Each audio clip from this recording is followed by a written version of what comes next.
Basically हम जो पीछे वाला वीडियो है उसके बाद ही जस्ट वीडियो बना रहे हैं, तो लॉन्ग वीडियो हम नहीं बनाते हैं।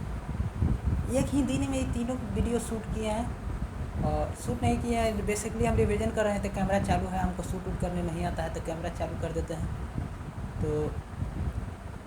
तो हम पीछे हरियाणा तक, उत्तराखंड तक पढ़ लिए थे और आज राजस्थान का रिवीजन करने वाला है। बेसिकली हम इंडियन मैप का तीसरा हो गया था, चौथा, पाँचवा, छठा, आज छठा रिवीजन करने वाले हैं इंडियन मैप का। तो आज छठा रिवीजन है तो थोड़ा एंजॉय, माइंड फ्री करिए और बने रहे। बेसिकली हम पटना के मुसल्लपुर हाट में रहते हैं और पढ़ाई करते हैं। यूपीएससी वाला बैच पकड़ने वाले हैं और खान सर के यहाँ पढ़ाई करते हैं मुसल्लपुर हाट में। खान सर का बीपीएससी का बैच है और बने रहे वीडियो में। Thank you. राजस्थान की राजधानी कहाँ है? आज हम राजस्थान पर रिवीजन करने वाले हैं। तो राजस्थान की राजधानी है जयपुर। राजस्थान की राजधानी कहाँ है? राजस्थान की राजधानी है जयपुर। भारत का सबसे बड़ा राज्य राजस्थान है। भारत के कुल क्षेत्रफल का 10% अकेले राजस्थान है। भारत का कुल क्षेत्रफल का 10% हिस्सा अकेले राजस्थान है। भारत के कुल क्षेत्रफल का 10% अकेले हिस्सा राजस्थान है। भारत के कुल क्षेत्रफल का अकेले 10% हिस्सा राजस्थान है। सबसे ज़्यादा वेस्टलैंड राजस्थान के पास है। सबसे ज़्यादा वेस्टलैंड राजस्थान के पास है। राजस्थान में मरुस्थल है। राजस्थान मरुस्थलीय क्षेत्र है। क्वेश्चन पूछेगा कि राजस्थान मरुस्थलीय क्षेत्र है कि नहीं, हाँ या ना? कहाँ? मरुस्थलीय राष्ट्रीय उद्यान जैसलमेर में है। मरुस्थलीय राष्ट्रीय उद्यान कहाँ है? जैसलमेर में। मरुस्थलीय राष्ट्रीय उद्यान कहाँ है? जैसलमेर में। ऊँट अनुसंधान केंद्र कहाँ है? बाड़मेर में है।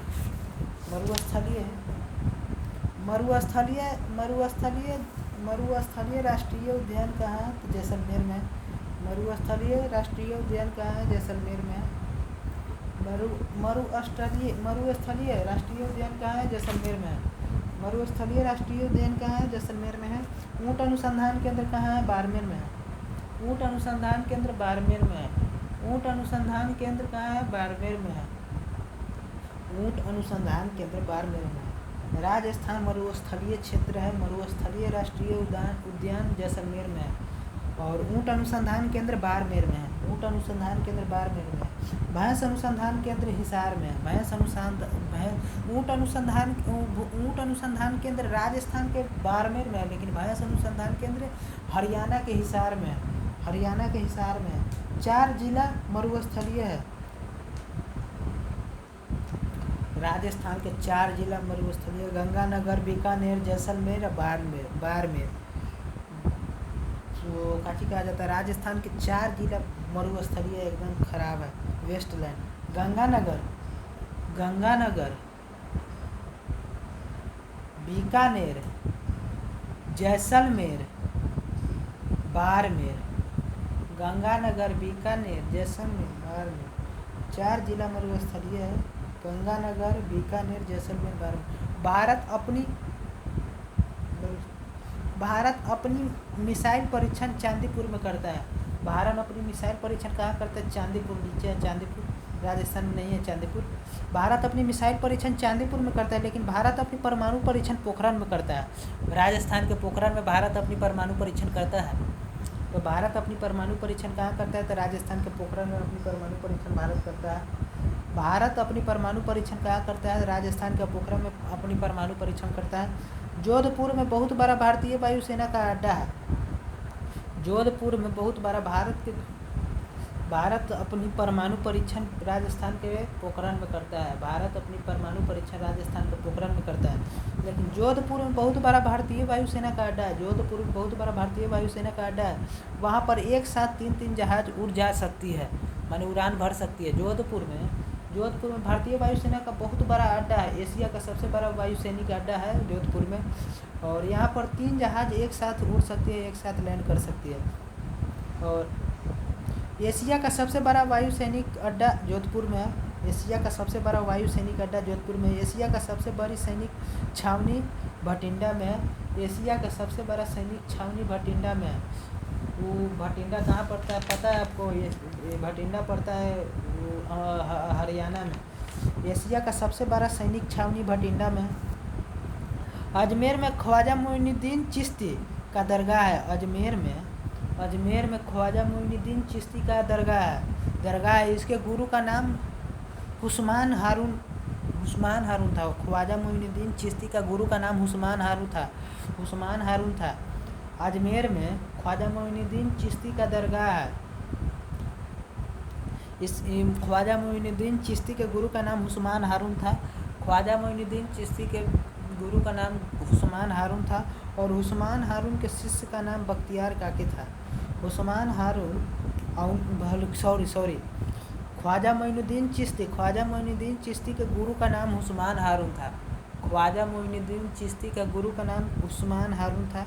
ख्वाजा मोइनुद्दीन चिश्ती के गुरु का नाम उस्मान हारून था और उनके शिष्य का नाम बख्तियार काकी था। ख्वाजा मोइनुद्दीन चिश्ती के गुरु का नाम उस्मान हारून था। ख्वाजा मोइनुद्दीन चिश्ती के शिष्य का नाम बख्तियार काकी था। ख्वाजा मोइनुद्दीन चिश्ती के शिष्य का नाम बख्तियार काकी था। ख्वाजा मोइनुद्दीन चिश्ती के शिष्य का नाम बख्तियार काकी था। ख्वाजा मोइनुद्दीन चिश्ती के शिष्य का नाम बख्तियार काकी था। ख्वाजा मोइनुद्दीन चिश्ती के शिष्य का नाम बख्तियार काकी था। ख्वाजा मोइनुद्दीन चिश्ती के शिष्य का नाम बख्तियार काकी था। ख्वाजा मोइनुद्दीन चिश्ती के शिष्य का नाम बख्तियार काकी था और बख्तियार काकी के शिष्य का नाम बाबा बरीद था। बख्तियार काकी के शिष्य का नाम बाबा बरीद था। बख्तियार काकी के शिष्य का नाम बाबा बरीद था। बख्तियार काकी के शिष्य का नाम बाबा बरीद था और बाबा बरीद के शिष्य का नाम निजामुद्दीन औलिया था और निजामुद्दीन औलिया के शिष्य का नाम अमीर खुसरो था। निजामुद्दीन औलिया के शिष्य का नाम अमीर खुसरो था। मोइनुद्दीन चिश्ती के गुरु का नाम उस्मान हारून था और मोइनुद्दीन चिश्ती ख्वाजा मोइनुद्दीन चिश्ती के शिष्य का नाम बख्तियार काकी था। बख्तियार काकी के शिष्य का नाम बाबा बरीद था और बाबा बरीद के शिष्य का नाम निजामुद्दीन औलिया था। बाबा बरीद के शिष्य का नाम निजामुद्दीन औलिया था और निजामुद्दीन औलिया के शिष्य का नाम अमीर खुसरो था।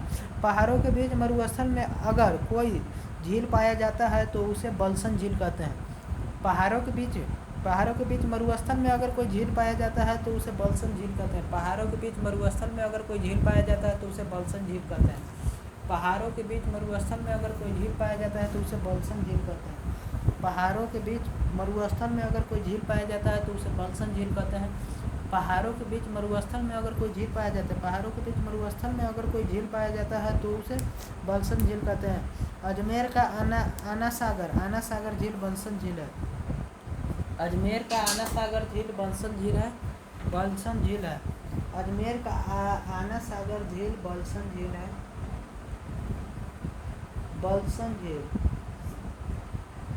अजमेर का आना सागर झील बलसन झील है। अजमेर का आना सागर झील बलसन झील है। अजमेर का आना सागर झील बलसन झील है।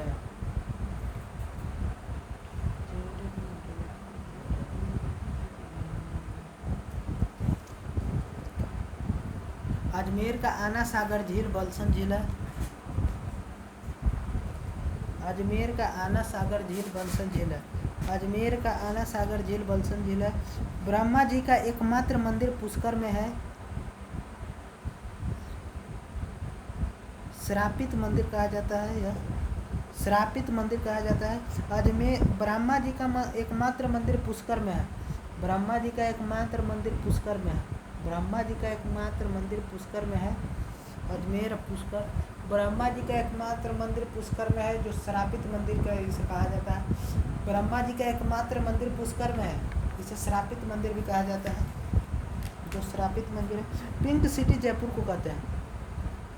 पिंक सिटी किसे कहते हैं? जयपुर को कहा जाता है। आमेर का राजा भारमल उनकी बेटी जोधाबाई की शादी हुआ था अकबर के साथ। अजमेर के राजा भारमल उनकी पुत्री जोधाबाई की शादी हुआ था अकबर के साथ। जोधाबाई की शादी हुआ था अकबर के साथ। दुनिया का सबसे लंबी सिंचाई नहर इंदिरा गांधी नहर है। दुनिया का सबसे लंबी सिंचाई नहर इंदिरा गांधी नहर है।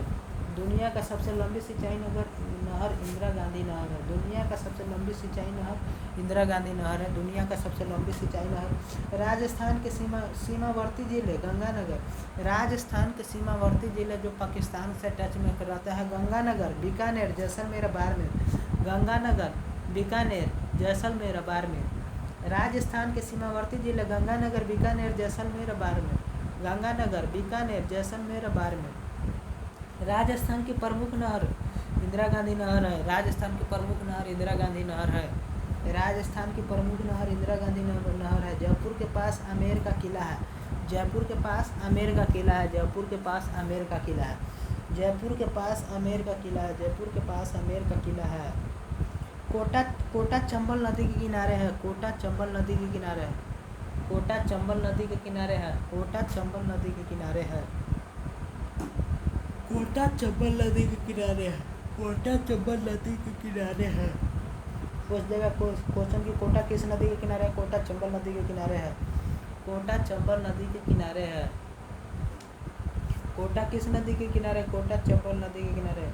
रावट भट्टा परमाणु केंद्र माने राणा प्रताप रावट भट्टा परमाणु केंद्र और राणा प्रताप परमाणु केंद्र राजस्थान में कोटा में है। रावट भट्टा परमाणु केंद्र या महाराणा प्रताप परमाणु केंद्र राजस्थान के कोटा में। रावट भट्टा परमाणु केंद्र राजस्थान के कोटा में है। रावट भट्टा परमाणु केंद्र राजस्थान के कोटा में है। रावट भट्टा परमाणु केंद्र राजस्थान के कोटा में है। रावट भट्टा परमाणु केंद्र कहाँ है? रावट भट्टा परमाणु केंद्र राजस्थान के कोटा में है। कोटा में बिजली 3 प्रकार से बनाई जाती है। कोटा में बिजली 3 प्रकार से बनाई जाती है। रानी पद्मावती चित्तौड़गढ़ की रहने वाली थी। रानी पद्मावती कहाँ की रहने वाली थी? चित्तौड़गढ़ की। रानी पद्मावती कहाँ की रहने वाली थी? चित्तौड़गढ़ की रहने वाली थी रानी पद्मावती। रानी पद्मावती चित्तौड़गढ़ की रहने वाली थी। रानी पद्मावती चित्तौड़गढ़ की रहने वाली थी। उदयपुर का सबसे प्रसिद्ध झील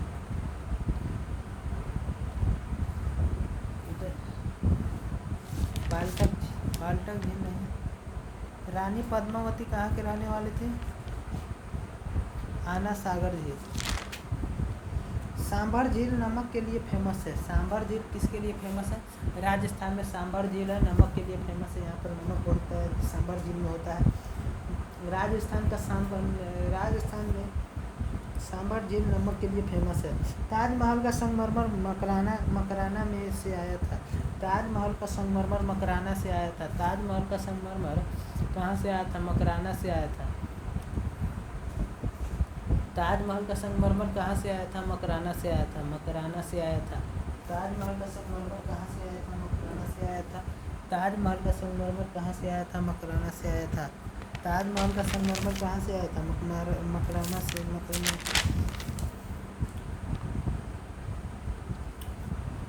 मकराना से आया था। ताजमहल का संगमरमर मकराना से आया था। ताजमहल का संगमरमर मकराना से। भारत में पंचायती व्यवस्था सबसे पहले नागौर से चालू हुआ था। भारत में सबसे पहले पंचायती व्यवस्था नागौर से चालू हुआ था।